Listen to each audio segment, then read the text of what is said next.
अहमदाबाद तक में आपका स्वागत है।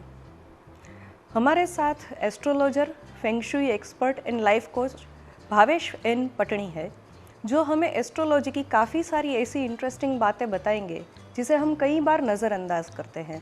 नमस्कार। आज भावेश जी हमें बताएंगे कि हमें दूसरों की चीज़ें इस्तेमाल करनी चाहिए या नहीं, उससे कोई फ़ायदा या नुकसान होता है या नहीं।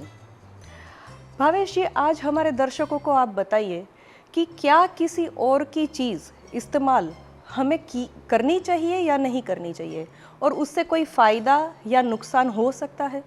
हम ज़्यादातर ऐसे इन्फ्लुएंसेस की दरकार ही नहीं करते हैं जो इन्फ्लुएंसेस हम डे टू डे लाइफ में अपने रूटीन में लेते हैं या तो देते हैं।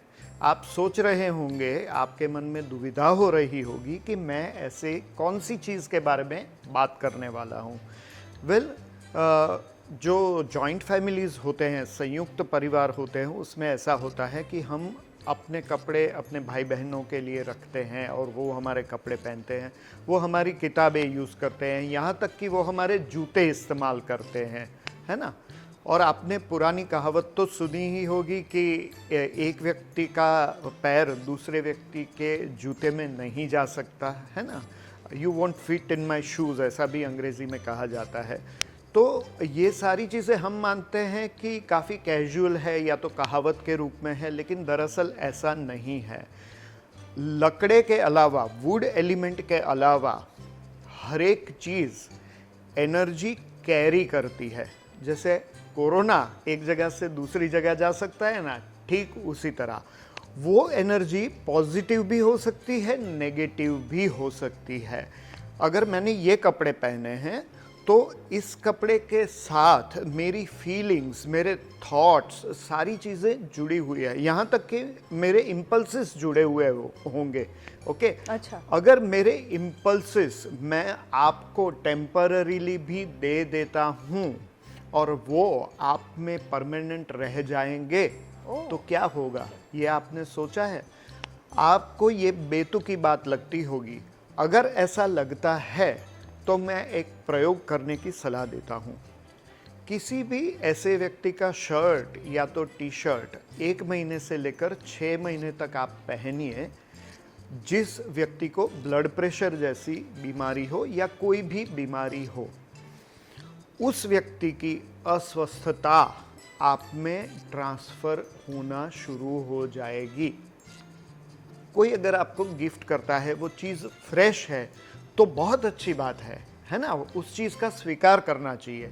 लेकिन अगर आप उनके पहने हुए कपड़ों का अस्वीकार करते हैं, दस्तानों का अस्वीकार करते हैं, या तो पैंट का अस्वीकार करते हैं, या किसी भी चीज़ का अस्वीकार करते हैं, कोई आपको सूट गिफ्ट करता है जो काफ़ी महंगा है, लेकिन अगर आप अस्वीकार करते हैं तो कोई प्रॉब्लम इसलिए नहीं है कि आप उनकी एनर्जी अपने अंदर नहीं लेना चाहते हैं, ये आप अपना तो भला ही कर रहे हैं।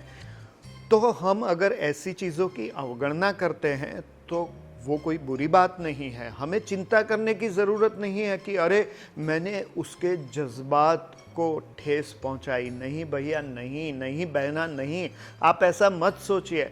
आप उनका जज्बा कायम रखते हुए ये कह सकते हैं कि सॉरी, मैं आपकी चीज़ नहीं ले सकता। आप अगर गिफ्ट देना चाहते हैं तो आप मुझे नई चीज़ दे सकते हैं, हालांकि मैं आदर करता हूँ आपके जज्बे का। ठीक उसी तरह आप मना कर सकते हैं। लेकिन अगर आपने मना नहीं किया और उस इन्फ्लुएंस को कैरी फॉरवर्ड किया, यानी कि आपके बड़े भाई है, उनका टी शर्ट आपने पहना, फिर आप पहन रहे हैं, आपने भी अच्छी केयर की उस टी शर्ट की ताकि वो परंपरा आगे बढ़ी, आपने अपने बच्चे को या छोटे भाई को वो टी शर्ट दे दिया। तो वो सारे इन्फ्लुएंसेस जो बड़े भाई से आए हैं, वो सारे इन्फ्लुएंसेस आपके छोटे भाई या तो बच्चे में कैरी फॉरवर्ड होंगे। ये अच्छे भी हो सकते हैं और बुरे भी हो सकते हैं। और मैंने आज तक ऐसा इंसान नहीं देखा कि जिसमें सिर्फ अच्छाई ही हो, बुरा विचार तो किसी में भी कभी भी आ सकता है। तो ये जो एनर्जी कैरी फॉरवर्ड होती है, उस साइकिल को हम अगर रोक देते हैं तो हम अपने आप को बरकरार रख पाते हैं। हम अपने आप में सुधार लाना चाहें तो हमारे ड्रॉबैक्स जानकर खुद से किसी ज्योतिषी से मिलकर या तो खुद से सोचकर काउंसलर को मिलकर हम अपने आप में सुधार ला सकते हैं। लेकिन ये जो एक्सटर्नल इन्फ्लुएंसेस है, उन इन्फ्लुएंसेस को नकारा जा सकता है। ये चीज़ अगर आपको समझ में ना आई हो तो मैं वर्चुअल एनर्जी या तो इंटेंजिबल चीज़ों की भी बात करना चाहूँगा। आप सोशल मीडिया पर या तो आप जो भी मैसेंजर यूज़ करते हैं उसमें एक वीडियो देखते हैं, उस वीडियो में कोई भी एक समाचार है या तो कोई भी एक चीज़ दिखाई गई है,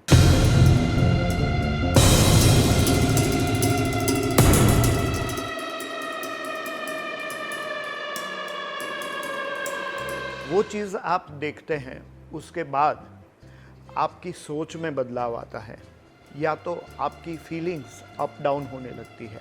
ये क्यों होता है? क्या आप उससे हटकर रह सकते हैं? नहीं रह सकते। वजह क्या है? वो जो डेटा आपके पास आया है उसको आपने देखा, अपने अंदर प्रोसेस होने दिया। अगर ऐसा डेटा कि जो आपने जनरेट नहीं किया है, वो जब आप देखते हैं, सुनते हैं, पढ़ते हैं, वो अगर आपको इतना इन्फ्लुएंस कर सकता है, आपकी सोच को या तो आपके इमोशंस पे प्रभाव डाल सकता है, तो जो कपड़े आप पहने हुए हैं, जो जूते आप पहनते हैं, उस पर कोई प्रभाव ऑलरेडी हो, वो आपको असर क्यों नहीं करेगा? इस तर्क को आप झुठला नहीं सकते हैं। इसलिए एनर्जी के बारे में ये चीज़ समझ लेना बहुत ही ज़रूरी है कि आप कौन सी एनर्जी कहाँ से लेते हैं। मान लीजिए कि आप कोई नई चीज़ लाते हैं, फर्ज करिए कि आपने नई कार खरीदी, तो उसके ऊपर टीका स्वस्तिक वगैरह करते हैं, उसकी पूजा करते हैं। That's how you welcome. जैसे मेरे घर पे कोई आता है तो मैं यूं ही दरवाज़ा खोल दूंगा, ऐसा नहीं होगा। अरे दरवाज़ा खुलने के बाद तुरंत कहूँगा आइए आइए, you are most welcome, you know. So this is how you welcome new energy. जब आप कोई पुराने कपड़े स्वीकार करते हैं तब भी आप उसी भाव के साथ स्वीकार करें तो भी उसके साथ वो एनर्जी तो जुड़ी हुई ही है। इसलिए मैं आपको कह रहा हूँ कि आप किसी की इस्तेमाल की हुई चीज़ इस्तेमाल करने से पहले या तो परमानेंटली इस्तेमाल करने से पहले 2 बार सोच लीजिएगा। टेम्पररी आप इस्तेमाल करते हैं कि अरे चलो भावेश भैया ये शूट करना है, आप ये कुर्ता पहन लो, तो कोई बात नहीं है, right? But do not carry that energy with you for a longer time unless you are very sure that either it is fresh energy और पॉजिटिव एनर्जी। आई होप कि ये बात आपको इंटरेस्टिंग लगी होगी, ये बात आपके जहन में उतरेगी और हम आने वाले एपिसोड्स में ऐसी इंटरेस्टिंग बातें भी करते रहेंगे और ज्योतिष के बारे में, फंग शुई के बारे में भी बातें करते रहेंगे, वास्तु के बारे में भी बातें करते रहेंगे। मुझे यकीन है कि ये आपको पसंद आएगा।